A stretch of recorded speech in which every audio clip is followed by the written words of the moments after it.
Hey, and welcome to a whole new adventure with a comic book haul. This one's going to be last year's London Film and Comic Con in November. I just remember it being slightly disappointing. I actually booked a weekend ticket, and it was actually on the weekend, same weekend as when the Marvels was coming out. So I didn't go on the Saturday, but I went on the Sunday. And actually, funnily enough, I bumped into my friend in Forbidden Planet, and he said, "Why aren't you at Comic Con?" I was like, because Marvels is on this weekend, and it's not going to be much." And I already made an assumption there wasn't going to be much to do at Comic Con, London Film Comic Con, that is, and the winter one. And my prediction was pretty much correct on the spot. I got there and there's hardly anything to see or buy, and so yeah, I got a few things there. Most of it won't be comics, I'm afraid. So yeah. So first up is this one. So I just guess this is to promote the film. The Ballad of Songbirds and Snakes. I actually have seen this film already. So to get this tote bag, you have to write like, it is around a sticky note which book is your favourite and stick on like this board. So I wrote Catching Fire was my favourite. And then once you have done that, you get given this tote bag. And in this tote, I don't think I got anything else from the store actually. I think I pretty much read all the books except for this one. I have this book, but I haven't actually read it yet. I have seen the film though. What is in this bag? Oh yes! Oh, that's cute. I'll save that for last. So I got this book, which is Mindbreaker. This is the second one, but the person said that I didn't have to read the first one to understand this one, but I think they said that it would help to read the first one. So this is, I think this, let me just check.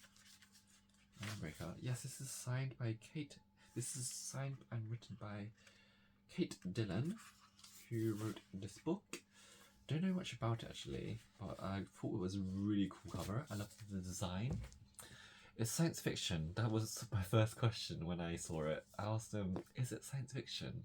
Because I do love my science fiction books. And I do love giving it a read. It doesn't actually, on the insides, it doesn't actually say, like, gives like a little blurb or what the back, where that we find more information on the author, is just carries on the design from front cover into like the inside sleeve, and also on the what would you call it, the pages do actually form an image as well, which is pretty cool.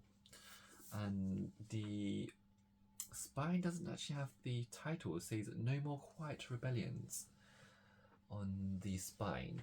So don't know much about this book, so very excited to delve into this world.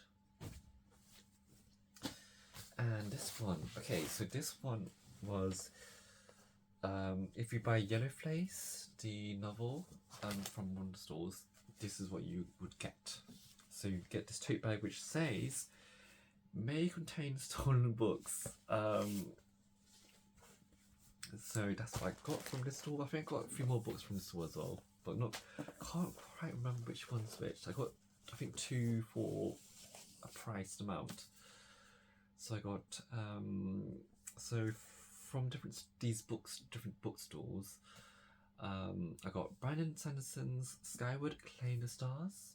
I haven't actually read a single Brandon Sanderson, because I think he mainly writes like fantasy books, which I don't read much of, but I do love fantasy. So this one is the first volume, I believe, in this series. Which series is this actually? So it's a Skyward series, I'm guessing. Actually, this isn't the first one, I do believe. This one has Skyward, Starsight, Lantris, Warbreaker, The Rheumatist, and Snapshot. So I don't know where this would fit in this Skyward world. So yeah, I'll give this a try and see how this goes. Always excited to try a new thing out, as I do with comics. Also got this one, science fiction. The Shuya Universe novel, Red Scholar's Wake. This is shortlisted for the Arthur C. Clarke Award. I think when I first saw Arthur C. Clarke, I immediately thought this would be science fiction, so I picked this straight up. So that one's that. Don't know much about this. Decided to delve into it. So it says I can't even read this name actually. Shik C, botmaker, data analyst, mother, scavenger. But those days are over now. Her ship has just been captured by the Red Banner pirate fleet, famous for the double dealing and cruelty. C expects to be tortured to death, only for the pirates' enigmatic leader, Ricefish, to arrive with a different and shocking proposition: an arranged marriage between Jixi and herself. Loves it already. Ricefish, sentient ship. This is another person, Ricefish. Sentient ship, leader of the infamous Red Banner pirate fleet, wife of the Red Scholar, or at least she was the latter before her wife died under suspicious circumstances. Now isolated and alone, Ricefish wants Jixi, please forgive me if I'm pronouncing that wrong, helps to find out who struck against them and why. Marrying Jixi means Ricefish can offer Jixi protection in exchange for Jixi's technical fluency, a business arrangement with nothing more to it. So it's a exciting space opera and a beautiful romance. So yeah, actually, haven't read a science fiction romance, so I'm very excited to actually delve into this one. A lot of delving into and a lot of new things to try out. This one is Mark Lawrence. I believe it's another fantasy novel. This is what I think I got this with Yellowface, I think. So it's like 2 for something. Can't remember the pricings. Mark Lawrence's The Book That Wouldn't Burn. Something else to try out. And oh, this is by the same author as the other one. This one's the second novel, I believe. So I think this one's the first one, this one's the second one. So this one is Aliette du Boudard, I believe. I'm not sure if I'm actually pronouncing that correctly, but this is A Fire Born of Exile, which I'm guessing is a continuation of this one.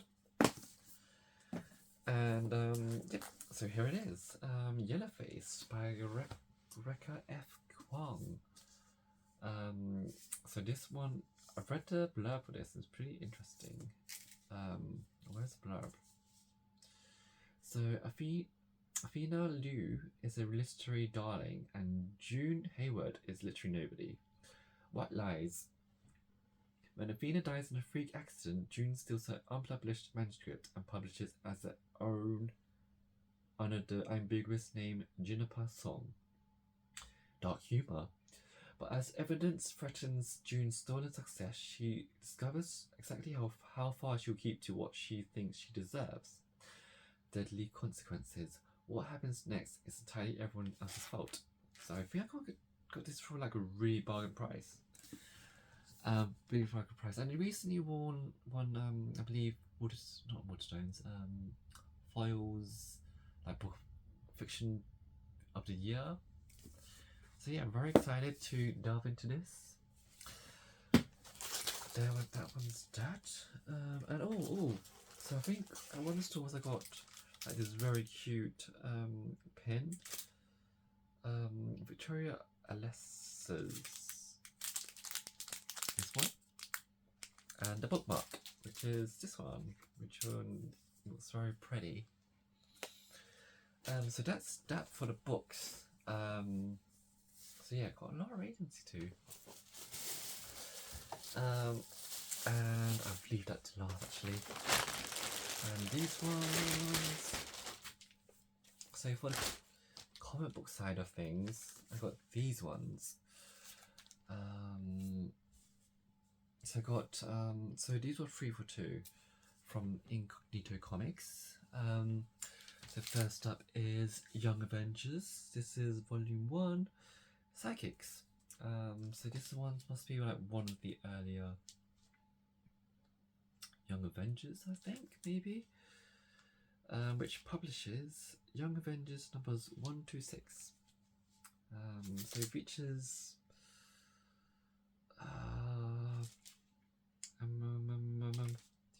Young Patriot, Iron Lad, Hulkling, and Wiccan.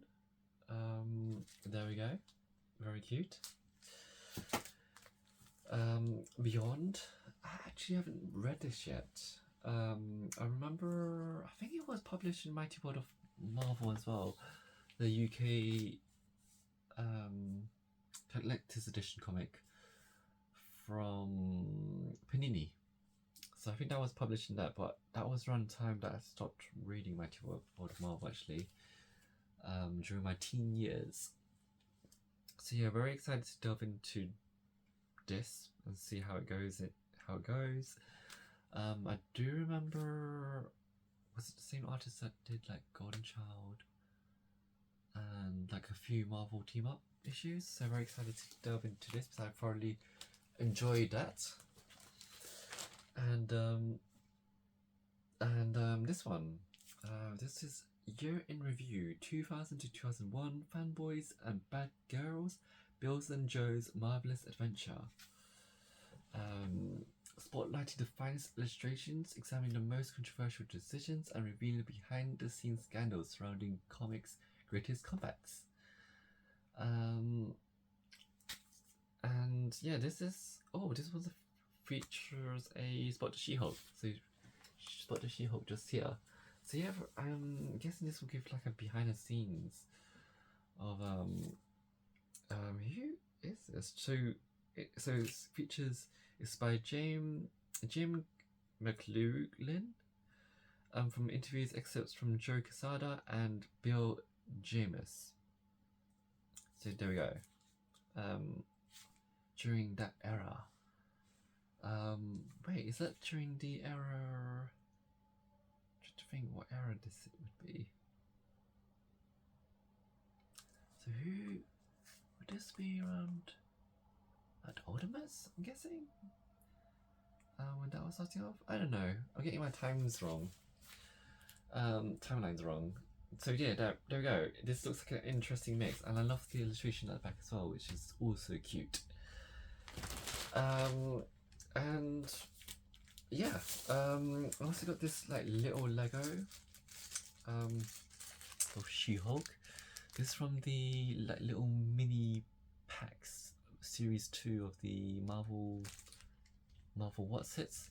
So it comes in this like little Lego thing, and you just, it's like a blind bag, and just open it and gives you Agatha Harkness, which seems to be the main one when you open it.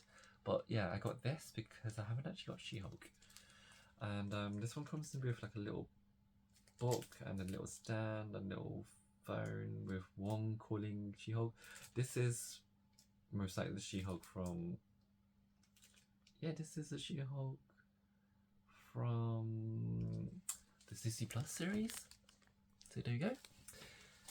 And this one as well. I've never seen this in a while, so I actually had to grab this straight away. This is the special edition Savage She-Hulk Pop, which comes with like a Savage She-Hulk comic cover and background, and you can actually box this, and it gives you like a plastic, essentially like a plastic cover. So you can actually have this unboxed and have a plastic cover as is, or I actually do prefer like giving that classic wrap with the box, outer layer box. So I prefer that. So I'll have this displayed like this. Yeah, so that is the whole from London Film Comic Con. So it was slightly disappointing because it was a much more small affair. But I do think that they should just like do as it was before, like the summer one and the winter one, and bring the quality of those ones back up and just drop the spring one for a moment, because the numbers keep dropping each time I go, and like the winter one, I just hardly saw any of the regular sellers there, and so it was a much smaller fair, and didn't get much this time, and I kind of anticipated smallness as well. So yeah, I would say drop the spring one, bring up the quality of the summer and winter ones, and yeah, my friends don't even go to it anymore. I know one friend, my friend Scott goes to it, but he found it disappointing. He only stayed for like an hour and left straight away. Went to Forbidden Planet and spent his money there instead. And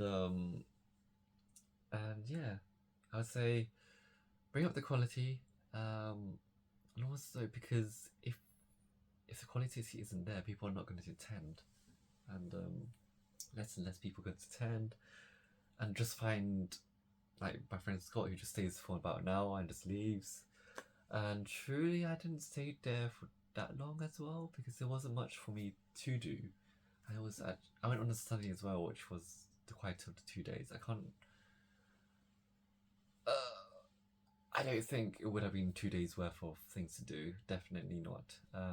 Even though I did get the weekend ticket, there was nothing much to get. So I think for the spring one, I'll just get 1 day ticket and just go with that. But yeah, that's that, and I shall see you on the next one.